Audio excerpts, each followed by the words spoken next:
Israel और तुर्की में बढ़ेगा तनाव। सीरिया से दूर रहने के लिए इजरायल ने दी तुर्की को धमकी। सीरिया के मैदान में छिड़ेगी तुर्की इजरायल जंग।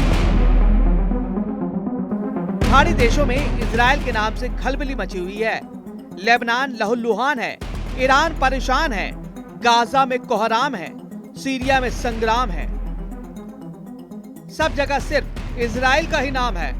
अब सीरिया के मैदान में इजरायली सेना ने डबल फोर्स के साथ हमले शुरू कर दिए हैं। इन हमलों से वहां सत्ता में आई नई सल्तनत भी सख्ते में पड़ गई है, क्योंकि इजरायल की मंशा किसी को समझ में नहीं आ रही।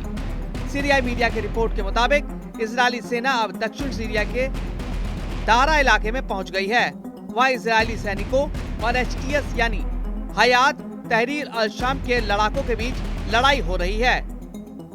हालांकि इजरायल ने अभी इस हमले की पुष्टि नहीं की है, लेकिन एचटीएस के साथ आईडीएफ का संघर्ष बड़ी घटना है। वहीं पिछले कुछ दिनों से इजरायल सीरिया पर लगातार हवाई हमले कर रहा है, जिनका सीरिया सरकार ने कड़ा विरोध जताया। लेकिन बड़ी घटना सीरिया में सांस भर रही है, वो ये कि सीरिया के मैदान में अब तुर्की और इजरायल आमने सामने आ गए हैं। दरअसल इजरायली मीडिया द यरूशलेम पोस्ट के अनुसार इजरायल हवाई हमलों के जरिए तुर्की को संदेश दे रहा है कि वो इस इलाके से दूर रहे। इजरायली अधिकारियों के मुताबिक इजरायल नहीं चाहता कि तुर्की सीरिया में अपनी सेना तैनात करे या इजरायली कार्रवाई में दखल दे। इससे पहले इजरायली सेना ने सीरिया की राजधानी दमिश्क और हमा शहर के पास कई ठिकानों पर हमला किया।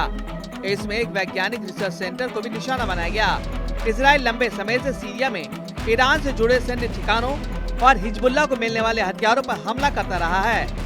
पिछले साल दिसंबर में तुर्की समर्थित विद्रोहियों ने सीरिया के राष्ट्रपति बशर अल असद की सरकार को हटा दिया था और दमिश्क पर कब्जा कर लिया था। असद को रूस भागना पड़ा। इसके बाद इजरायल ने सीरिया में बड़े पैमाने पर हवाई हमले शुरू कर दिए। कुछ ही दिनों में 500 से ज्यादा हमले किए गए, जिनमें सीरियाई नौसेना पर हमला भी शामिल था। इजरायली सेना ने गोलान हाइट्स के पास सीरियाई इलाके पर कब्जा कर लिया। अब भी वो वहां मौजूद हैं और अब इजरायल नहीं चाहता कि सीरिया के खास इलाकों में तुर्की की तैनाती हो। दरअसल दोनों के बीच तनाव की एक और बड़ी वजह है, वो है गाजा। तुर्की ने हाल ही में गाजा में इजरायल की सैन्य कार्रवाई की आलोचना की थी और अवैध बताया था। तुर्की ने आरोप लगाया था कि गाजा पर हमला करने वाला इजरायल शांति नहीं चाहता। इतना ही नहीं, तुर्की ने यह भी आरोप लगाया था कि इजरायल को इस बात की चिंता है कि तुर्की अब सीरिया में अपनी पकड़ मजबूत करना चाहता है, इसलिए वह वहां लगातार हमले कर रहा है। ऐसे में अब सीरिया में तुर्की बनाम इजरायल तनाव चरम पर पहुंच चुका है। वो किसी भी दिन विस्फोटक रूप ले सकता है।